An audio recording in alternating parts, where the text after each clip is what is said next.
What's up, everybody? It is Broken Havoc right here on the Broken Havoc podcast with my SmackDown review from June 18th, 2021. We got a Hell in a Cell match on SmackDown on television. This match, of course, originally was supposed to happen on the Hell in a Cell pay-per-view, which is actually, I'm recording this video like 30 minutes before the pay-per-view even starts. I know, my apologies. My schedule is really messed up when it comes to me uploading videos. This is something I have to work on. My apologies. So, what are my thoughts on this show? I will be talking about how and why. I honestly do not know why they put the Hell in a Cell match on television 2 days before the freaking pay-per-view. It makes absolutely no sense, but I will talk about that later on. But let's talk about the show as a whole. Overall thoughts on this show, I thought the show was not the best show. I mean, of course, Roman Reigns is the only good thing on SmackDown, in my opinion. But the show starts. Rey Mysterio starts off on the show. He goes in the ring and says that, as a parent, he knows what he's feeling. Says that he told his son Dominic the risks of being in this ring. Talks about Reigns attacking his son and says that he will never forget the pain that his son was in. Says he will never forget Roman Reigns and wants his revenge tonight. He calls out Roman Reigns, and then all of a sudden the Hell in a Cell cage gets lowered out of nowhere. Roman comes out and says that he does not want to do this. He does not want to do this and says that it's not his fault that he attacked his son. If anything, what he did to his son last week was PG, and it's nothing compared to what Roman Reigns is going to be doing tonight at inside Hell in a Cell. That being, on this episode of SmackDown. That's what he said. And then he asks Rey if he's ready to do this, and Rey states he's never been more ready in his life. Roman at this point you could tell by his facial expressions he's starting to get pissed off, and he says that he tries to be diplomatic and says now they're going to do it his way, and Rey Mysterio is going to get that. Roman Reigns is going to go straight at him at Rey Mysterio at this point. I'm enjoying the storyline with Roman Reigns and Rey Mysterio, but I mean, the fact that they moved this match to SmackDown makes absolutely no sense. I don't understand why they did that, but I'll talk about that more later on in this review. All right. Next, first match of the evening, we got Apollo Crews and Commander Aziz in his in-ring debut versus Kevin Owens and Big E. So before the match even starts, Sami Zayn comes out, and basically, he's on commentary. So the match starts, we got a double team attempt by Owens and Big E on Crews. Owens works on Crews in the corner. Big E tags in. We got a side suplex on Crews by Big E. Commander Aziz tags in. We get a big boot on Big E. Slams Big E on the outside. Continues to work on Big E from commercial break. We get a suplex by Aziz. Suplex by Aziz on Big E again. Aziz misses an elbow drop. Crews tags in. Attacks Owens from the apron, or off the apron. Step up enziguri by Crews. Apollo tries to hit a Death Valley driver on Owens, but counters and drops him on the apron. Owens tags in. Owens hits a senton. We get a cover and a near fall. We get a pop-up powerbomb by Owens on Crews. Aziz tags in, attacks Big E on the outside. We get a headbutt on Owens by Aziz. Sends Owens into the ring post. Owens tries to attack Zayn, but goes back in the ring. And then a Nigerian nail by Aziz on Kevin Owens and wins the match. So Apollo Crews and Commander Aziz win the match. And then after the match, Aziz hits the Nigerian nail on Kevin Owens again. And then while this is happening, Zayn just goes to gorilla position, and he just rambles and just makes fun of the fact that Owens can't breathe. Like, it's so stupid. But what are my thoughts on this match? I mean, we've had alterations of this type of match before in past weeks regarding Kevin Owens, Big E, and Apollo Crews and Commander Aziz. I'm not the biggest Commander Aziz fan, but I mean, he's your typical big man when it comes to WWE. He's your typical big man. Not only that, I'm not a big fan of his gimmick. It's too cartoony in my opinion. I think it's too cartoony, but I get what they're trying to go for. But was I a fan of this match? It was not that bad of a match, but it was just a match that just happened out of nowhere that really I don't care about. Then after that, Owens confronts Adam Pearce and Sonya Deville backstage. He asks for Sami Zayn, and Pearce says that he will have his match on Sunday at Hell in a Cell. So we got another match booked. Now, the WWE has booked some matches for Hell in a Cell that weren't even announced, that I didn't even state in my predictions video, 2 days before the pay-per-view, which actually makes absolutely no sense whatsoever. It's really stupid. I don't know why they do that. Like, if you're booking a pay-per-view, have the full match in place and announce all the matches in like 4 weeks before the pay-per-view. But no, a lot of the matches were announced like 2 days before the pay-per-view, like 2 or 3 of them. Like that. Come on now. That makes absolutely no sense. All right, we got the battle for the crown, Shinsuke Nakamura versus King Corbin. I'm going to get the record off. I'm going to set the record straight right here. I am not a fan of King Corbin. I was a fan of Baron Corbin back in 2016. This guy was over as a heel. Not only that, when he won Money in the Bank, everybody was cheering for Baron Corbin. But what happened? He got the title. Well, no, he didn't get the title. He got the briefcase stripped away from him because of John Cena. Not only that, he became Constable Corbin. Nobody cared about that. He won the King of the Ring tournament, which meant absolutely nothing. All he won was a freaking cape and a crown. That's it. And we got multiple rematches with Shinsuke Nakamura and King Corbin, in which the storyline is that King Corbin lost his crown and Shinsuke Nakamura took his crown. It was so stupid. This storyline is really dumb, in my opinion. So, before the match even starts, I gotta say this. I said this before and I'll say it again. Pat McAfee is one of the best things about SmackDown. He's like the second best thing on SmackDown, in my opinion, mainly because of the fact that he's so genuine in what he sees. Not only that, he's just great at what he does. I love the way he marks out on a lot of things, especially when Rick Boogs comes out and shreds the guitar to Shinsuke's music. Pat McAfee on commentary is just marking out like a fan, and that's what I like. Pat McAfee is a fan of the sport. So the match starts. Corbin works on Nakamura. Nakamura German suplexes Corbin while sliding outside of the ring. We get a deep 6 by Corbin. We get a cover into a near fall. Right forearms by Corbin on Nakamura. We get a backbreaker by Nakamura. Then a chinlock by Nakamura. Corbin takes down Nakamura. We get a sliding knee by Nakamura. German suplex by Corbin. Cover into a near fall.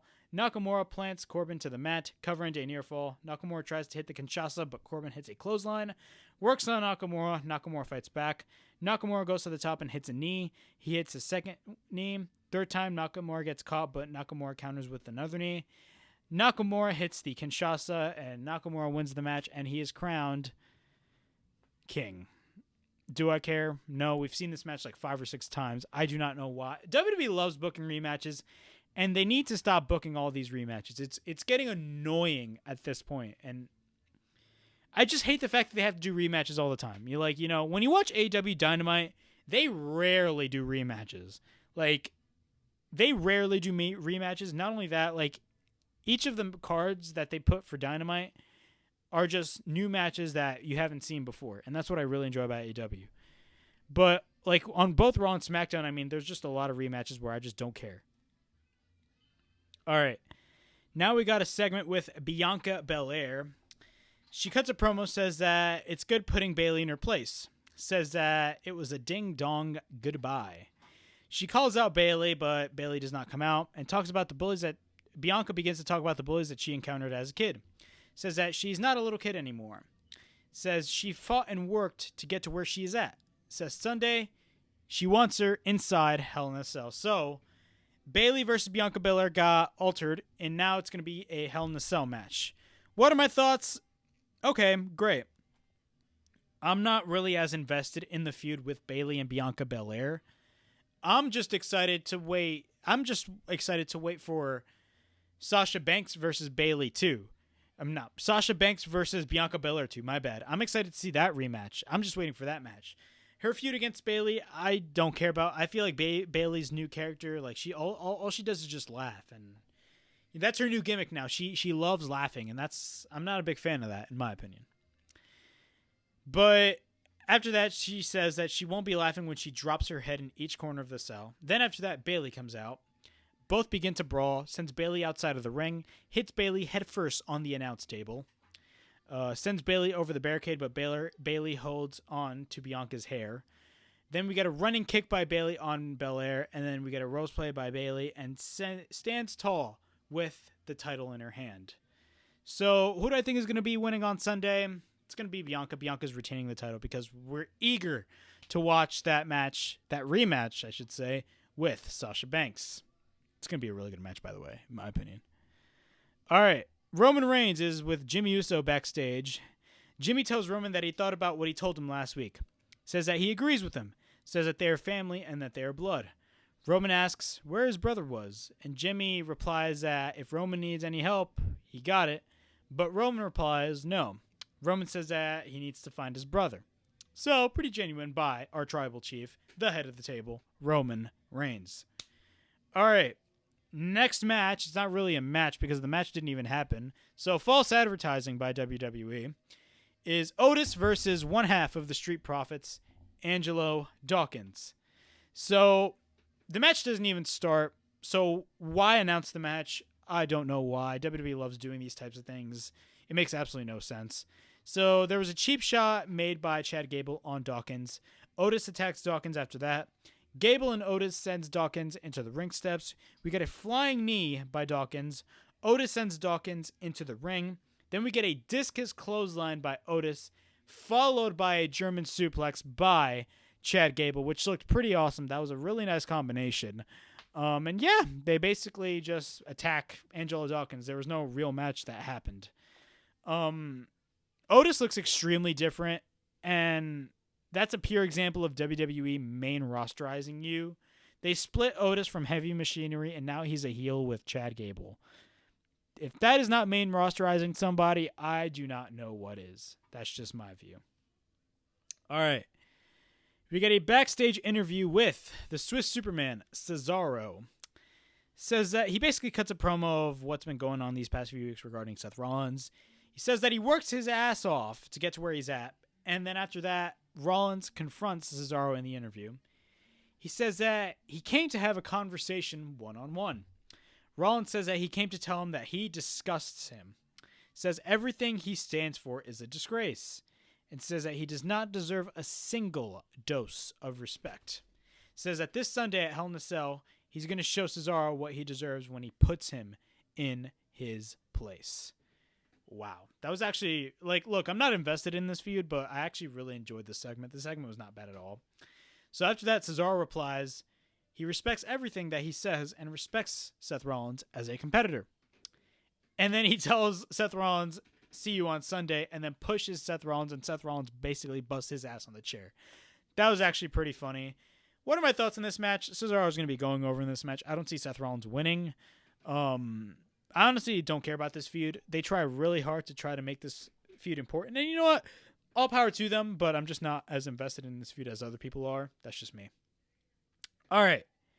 Main event time. We got Rey Mysterio versus Roman Reigns inside Hell in a Cell. Not at the Hell in a Cell pay-per-view, but on SmackDown.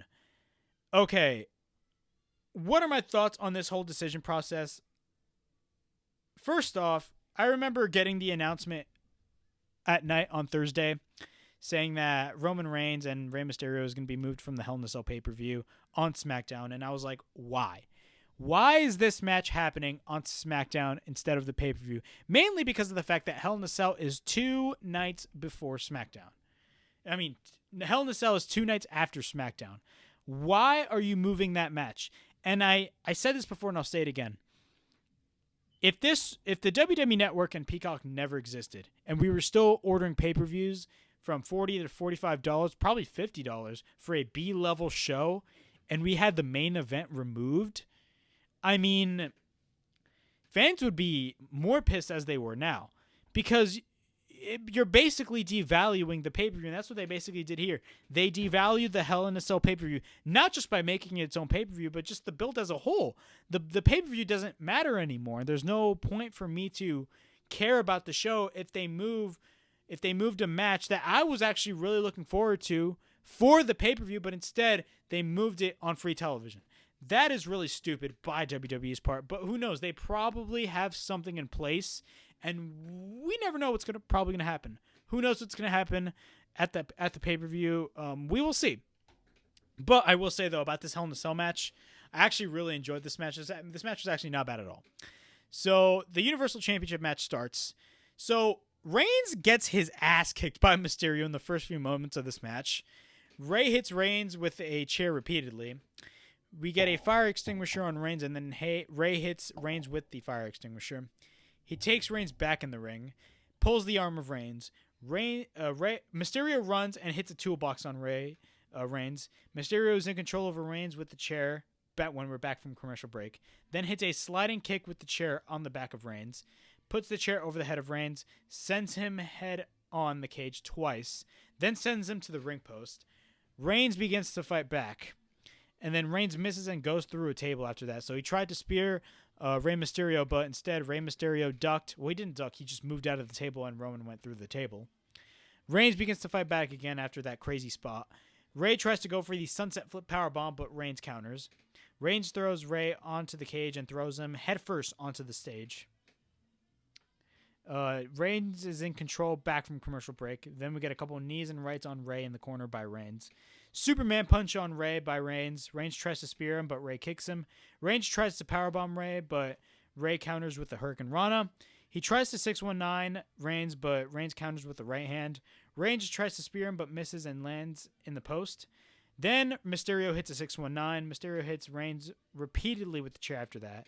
Then puts the chair on top of Reigns and hits a frog splash from the top. A little tribute to Eddie Guerrero right there. Mysterio goes back up again. Then he hits a frog splash on Reigns again. Reigns kicks out. Ray goes to the top again. Tries to do a Hurricane Rana, but instead, Reigns picks up Ray and hits a power bomb outside of the ring onto the fence of the cage, onto the floor. That looked devastating. That was a really nasty spot. That's actually a picture of my thumbnail, which is crazy. And then after that, he brings Ray back in the ring, and Reigns applies an alternate version. So he applies an alternate version of the guillotine submission, and he applies an inverted guillotine, and Ray taps out. Roman Reigns, your tribal chief, is still the Universal Champion. What are my thoughts? This was an awesome match. I really enjoyed this match, but this was better off for the pay-per-view. I hate the fact that WWE has to take things out of the pay-per-view and move it to television. That is really stupid. So after the match, Jim Uso comes in and raises the hand of Reigns. Reigns applies the guillotine again on Mysterio and stands tall with the Universal Championship, and SmackDown ends. So yeah, again, this match was really fun to watch. I really enjoyed this match. Rey Mysterio got a lot of offense. Reigns got a lot of offense later on in the match, of course. But I just didn't like the fact that it was moved on television. I mean, you could have this could have easily been the match of the night for the pay-per-view. Now nobody's going to care about the pay-per-view because every other match in the card nobody cares about. The only thing people cared about the Hell in a Cell pay-per-view this year was for Rey Mysterio and Roman Reigns. But who knows? WWE might have something saved for the future, but I mean, come on now. It's WWE. But that was my SmackDown review. Overall thoughts on the show, I thought it was an okay show. It was not the best show. I mean, like, we had rematches. We had stuff that absolutely made no sense. Stuff that we just didn't care about, in my opinion. But it's WWE for you, so they're going to continue putting shows like this. And yeah, that was SmackDown. This was not the best show in the world. I mean, the Hell in a Cell match was great to watch, but again, it should have been at the pay-per-view. But yeah, that was SmackDown from June 18th, 2021. Please like, subscribe, comment down below, push that bell for notifications. Follow me on social media at Broken Havoc 0305 on Twitter and Broken Havoc Broken underscore Havoc 0305 on Instagram. Links in the description, or not links in the description. My name is in the description. And yeah, this was Broken Havoc from the Broken Havoc podcast with my SmackDown review. Signing out.